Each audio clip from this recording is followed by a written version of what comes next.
हालांकि बीएलए ने पहली बार हमला नहीं किया, इस तरीके से पहले भी हमले होते रहे हैं, लेकिन पाकिस्तानी मीडिया क्यों नहीं दिखा रही है इस पर? क्या अब पाकिस्तान सरेंडर करेगा या नहीं करेगा? क्योंकि यहां पर ही रुकने वाले नहीं है हमले। 19 घंटे से ज्यादा का वक्त हो चुका है। अफसरदा है और खून के आंसू रो रहा है दिल दिमाग हमारा।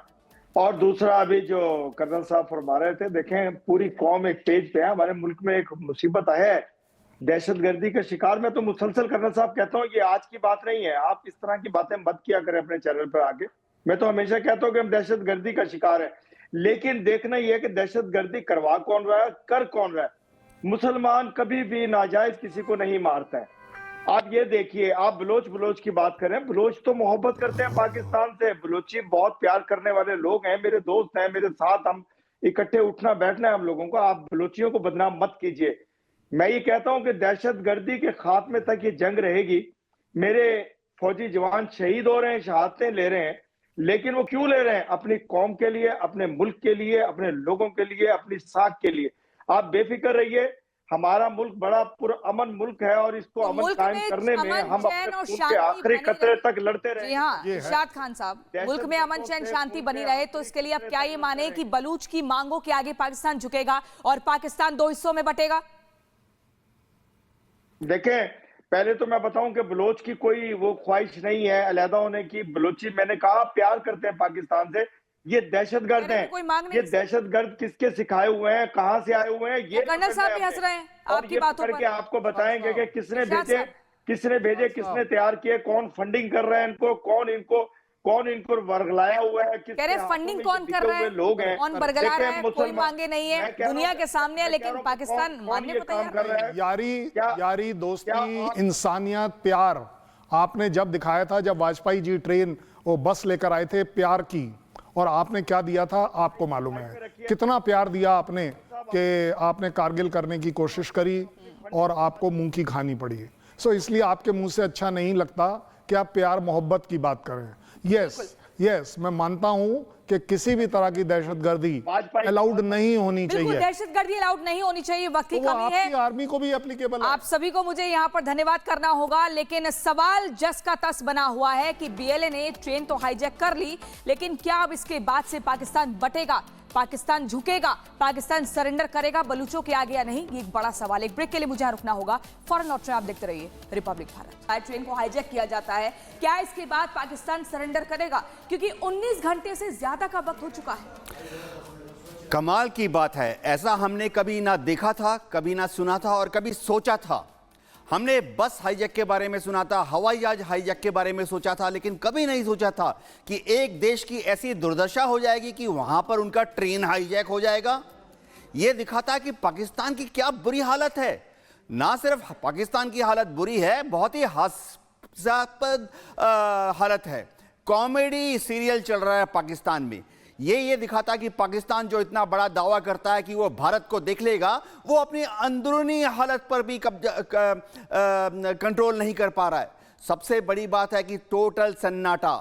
पाकिस्तान की सरकार की तरफ से कोई स्टेटमेंट नहीं आ रहा है, पाकिस्तान की आर्मी से कोई स्टेटमेंट नहीं आ रहा है, और तो और पाकिस्तान के मीडिया चैनल को भी बंद कर दिया गया। उनको धमकी दी गई है कि अगर इसको बारे में कोई खबर फैलाएंगे तो अच्छा नहीं होगा।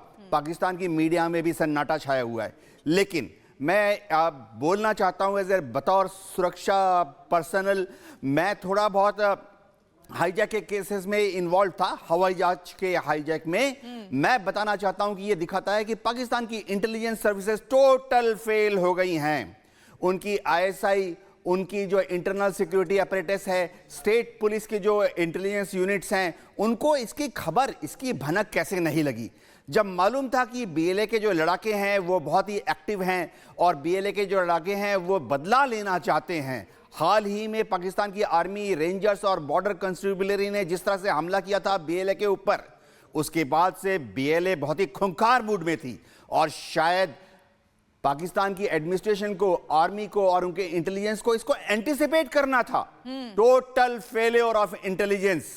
ये एक और चीज दिखाता है कि शायद उनके इंटेलिजेंस सेटअप का मोराल बहुत लो है। लेकिन सर ये बताइए कि बीएलए ने एक बयान जारी किया है और सीधे तौर पर कहा है चीन और पाकिस्तान को धमकाते हुए कि अगर अपनी जिंदगी सुरक्षित चाहते हो तो बलूचिस्तान से बाहर निकल जाओ। इस बयान का क्या मतलब है? बहुत बड़ा मतलब है। चीन ने अब तक करीबन $62 बिलियन इन्वेस्ट किए हैं सीपैक प्रोजेक्ट में। उन्होंने जो शिंगजांग से लेके ग्वादर तक, ग्वादर बलूचिस्तान में है, जो प्रोजेक्ट बनाया है उसके लिए बलूचिस्तान के जो कबीले हैं बहुत ही भोले लोग होते हैं, बहुत ईमानदार होते हैं, हार्ड वर्किंग होते हैं, लेकिन उनमें एक जज्बा होता है, बहुत बहादुर होते हैं, बहुत खूंखार होते हैं। उनको अगर कोई छेड़ता है तो वो भूलते नहीं है, बदला हमेशा लेते हैं। बिल्कुल, लेकिन वहां पर जी सर, लेकिन मेरे को एक और चीजें समझनी है आपसे। एक ये समझना है कि इस बार जो हम बीएलए का एकदम तरीका देख रहे हैं वो काफी अलग है। पहले क्या होता था, पहले वो हमला करते थे उसके बाद छिप जाते थे, लेकिन अब एकदम डटे हुए हैं, हमला भी कर रहे हैं, उसके बाद घेर भी रहे हैं और फिर खदेड़ते हुए लेके भी जा रहे हैं। इस स्ट्रैटेजी को कैसे देखा जाए? बीएलए का एक ही मकसद है कि दुनिया भर में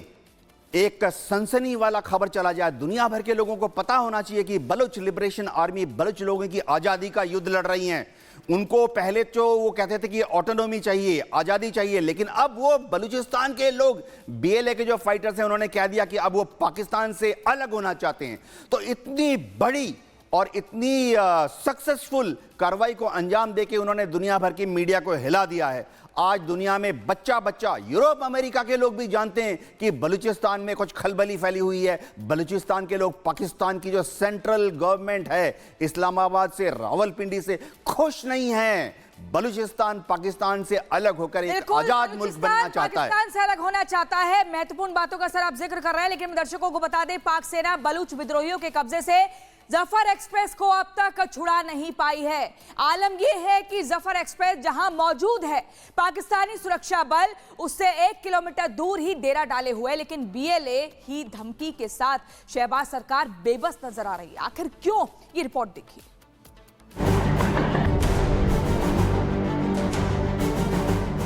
हथियारबंद विद्रोहियों कब्जे में पूरी ट्रेन। किसी भी लोकतांत्रिक देश से ऐसी तस्वीर, जरा सोचिए अंजाम क्या होगा। मुल्क में कोहराम मचा हुआ है तो इन तस्वीरों ने पूरी दुनिया में तहलका मचा दिया है। लेकिन बलूच के लड़ाके यहीं नहीं रुके। उसने पाकिस्तान की सेना के साथ शहबाज सरकार को खुली चुनौती दी है। शहबाज सरकार के हाथ पांव फूल चुके हैं और बलूच आर्मी ने मुनीर को भीगी बिल्ली बना दिया है। पूरे प्रशासन की हवाइयां उड़ी हुई हैं। हालात पूरे पाकिस्तान में इमरजेंसी जैसे हो गए हैं। पाकिस्तान बंदूकों को छुड़ाने के लिए हाथ पांव मार रहा है, लेकिन मुनीर की फौज कर कुछ नहीं पा रही। बीएलए ने पाक सेना को धमकी दी है कि ड्रोन या हेलीकॉप्टर से हमला ना करें। हमले किए गए तो बंधक मारे जाएंगे। बीएलए ने अपने साथियों की रिहाई के लिए पाकिस्तान को अल्टीमेटम दिया है और कैदियों की अदला बदली पर गंभीरता दिखाए पाकिस्तान। बलूच के लड़ाके पहले ही 30 पाकिस्तानी सैनिकों को मार चुके हैं। बलूच लिबरेशन आर्मी की धमकी से पाकिस्तानी सेना की सांसें थम गई हैं। शहबाज न निकल पा रहे हैं और न ही उगल पा रहे हैं। बलूचों ने कत्लेआम की धमकी दी तो पाकिस्तानी सेना ने सरेंडर कर दिया। दहशतगर्दी जो है उसने बहुत ज़ोर से फिर सर उठाया है और केपी में और बलूचिस्तान में जो इस वक्त दहशतगर्दी के ख़िलाफ़ जंग जारी है, उसमें हर रोज़ हमारे जवान, पुलिस के जवान, पुलिस के अफसर, अफवाज पाकिस्तान के जवान, उनके अफसर शहादतें दे रहे हैं। पाकिस्तान फिलहाल पूरी तरह बलूच के चक्रव्यूह में फंसता दिख रहा है। बलूच पाकिस्तान से खुली जंग का ऐलान कर चुके हैं। इस बीच बलूच लिबरेशन आर्मी ने 104 बंदूकों को रिहा किया है, जिसमें 58 पुरुष हैं, 31 महिलाएं हैं, 11 बच्चे हैं। जब वो तंग आके बोले भाई बोगी खाली करें, हम लोग जगाते हैं। हम लोग निकल गए, अपना बच्चों को बोला भाई निकलो, मरना है भाई निकलो, इधर भी मरना है उधर भी मरना है। फिर हम लोग निकल गए। हैरानी की बात यह है कि मुनीर की नकारा सेना अब तक बंदूकों को छुड़ा नहीं पाई है और शहबाज ब्रांड दुनिया के कोने कोने में बेइज्जती कराने के लिए रिकॉर्ड तोड़ रहा है। बड़ी